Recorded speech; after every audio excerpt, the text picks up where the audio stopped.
آج جو میرا مقصد ہے وہ یہ ہے کہ ایک شخص آپ نے یہاں سے قومی اسمبلی کو بھیجا ہے جس کے کردار نے، جس کی باتوں نے بہت ہمیں دکھ پہنچایا ہے، کیونکہ سیاست ہم نے ہمیشہ کی ہے شرافت کی. نخو مانب غٹ بدباش بل پہلانش دادر تو ہم پرانے خاندانی لوگ ہیں، ہم سیاست کو سمجھتے ہیں.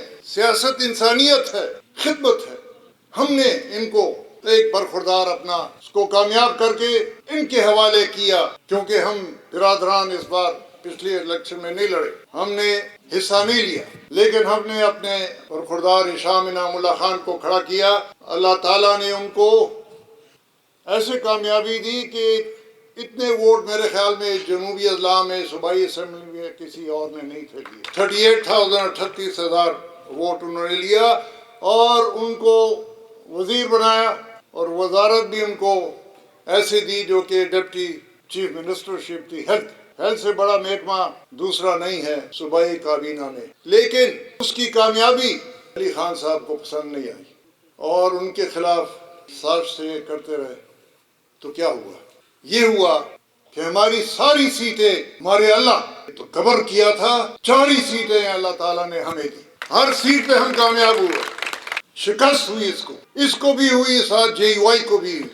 انہوں نے اعلان کیا کہ ووٹ بینک PTI کا ہے، سیف اللہ برادران کا ووٹ بینک نہیں ہے. اور برخوردار برادران 100 سال سے سیاست میں ہیں، تو 2 جمع 2 4 دن ہوئے کہ تو سیاست آیا، تو اب ہمیں سبق پڑھا رہا ہے. تو سبق تو تجھے ہم نے پڑھا دیا ہے کہ سارے آپ کے جو آپ نے کھڑے کیے تھے ایسے شکست دی کہ وہ میرے خیال میں آئندہ سر نہیں کوئی اس کا اثر رسوخ نہیں ہے. وہ ایک فلوک تھا، چل گیا، اب نہیں چلے گا. اب قوم بیدار ہے، پاکستان کی عوام بیدار ہے، اور ان کی حکومت نے ہر ایک کے ناک میں دم کیا ہوا ہے.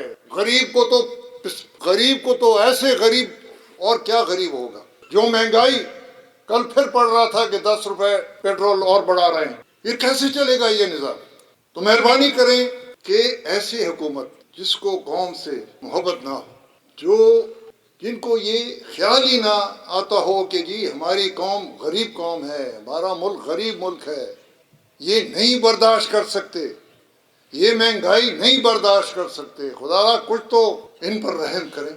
ہم تو ریفرینڈم کر کے آئے ہیں، ہمارے بھائی برا نہ مانے ANP کے، لیکن ریفرینڈم ہم ووٹ ڈال کے آئے. پاکستان میں پنجاب، سندھ اور صوبے جو ہیں ان کو تو آنا تھا کیونکہ مسلم میجارٹی ایریاز تھے، لیکن ہمارا صوبہ ووٹ ڈال کے پاکستان میں سوچ سمجھ کے آیا ہے.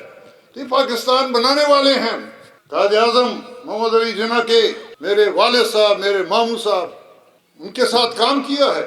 یہ ہمارا ملک ہے، اس میں ہمارا سٹیک ہے. ہم وہ لوگ نہیں ہیں جو تھوڑی تکلیف ہوتی ہے تو بھاگ جاتے ہیں. بھاگتے نہیں ہیں. ہم نے جیل فیس کی ہے، میرے بڑے بھائی بھی جیل گئے ہیں، میں بھی جیل گیا ہوں. اف تک نہیں کی. اور کیا قصور تھا؟ نوکریاں دی. میں نے جج کو کہا کنڈی صاحب یہ تو 30,000 دیے ہیں، اگلی بار 30 لاکھ دوں گا. جج صاحب کو کوئی مجال کر سکتا ہے؟ عدالت نے کہا. میں نے کہا جج صاحب آپ اپنا کام کریں اور میں اپنا کام کروں گا. کرو مجھے قید کرتے ہو، کرو پھانسی چڑھاؤ، میں دوں گا، پھر بھی دوں گا، پھر بھی دوں گا، پھر بھی دوں گا. دشمن ہیں ان کے لیے بری خبر یہ ہے کہ اگلا الیکشن میں بھی لڑوں گا اور میرا بھائی سلیم سیف اللہ خان بھی لڑے گا. بچوں کو بھی لڑائیں گے، اپنے یار دوست کو بھی لڑائیں گے. ہر سیٹ پہ لڑیں گے، ہر سیٹ پہ لڑیں گے انشاءاللہ، ہر سیٹ پہ لڑیں گے. لیاقت خان لڑیں گے، لڑیں گے، لڑیں گے. پاکستان زندہ باد.